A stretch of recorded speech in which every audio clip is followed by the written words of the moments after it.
ಪ್ರಸ್ತುತ ಕಲುಷಿತ ಮನೋಭಾವ ಹೊಂದಿರುವ ರಾಜಕಾರಣ ತನ್ನ ಘನತೆ ಕಳೆದುಕೊಂಡು ಮೂರನೇ ದರ್ಜೆಯ ಹಾಗೂ ಕೀಳು ಮಟ್ಟದ ಭಾಷೆಯನ್ನು ಶಾಸನ ಸಭೆಗಳಲ್ಲಿ ಪ್ರಯೋಗಿಸುವ ಮೂಲಕ ಸಂಪೂರ್ಣವಾಗಿ ಹಳ್ಳಿಗಳ ಮುಗ್ಧ ಜನತೆಯ ಸಾಮಾನ್ಯ ಸವಲತ್ತುಗಳನ್ನು ನೀಡುವಲ್ಲಿ ವಿಫಲವಾಗಿದೆ. ಜನಸಾಮಾನ್ಯರು ಬದಲಾವಣೆ ಬಯಸುತ್ತಿದ್ದಾರೆ. ಶ್ರಮ ಸಮಾಜ ಪಾರ್ಟಿ ಜನರಿಗಾಗಿ ಕೆಲಸ ಮಾಡಲಿದೆ ಎಂದರು.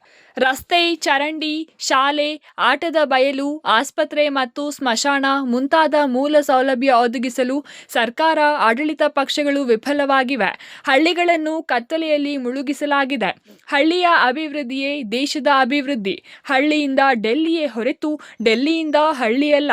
ಈ ನಿಟ್ಟಿನಲ್ಲಿ ದೇಶಕ್ಕೆ ಒಂದು ಹೊಸ ಪಕ್ಷ ಅನಿವಾರ್ಯವಾಗಿದೆ. ಹಾಗಾಗಿ ಶ್ರಮ ಸಮಾಜ ಪಾರ್ಟಿ ಅಸ್ತಿತ್ವಕ್ಕೆ ಬಂದಿದೆ ಎಂದರು. ಈ ಪಕ್ಷ ಜಾತಿ ಬಿಟ್ಟು ದೇಶ ಕಟ್ಟು ಎನ್ನುವ ಘೋಷಣೆ ಹೊಂದಿದೆ.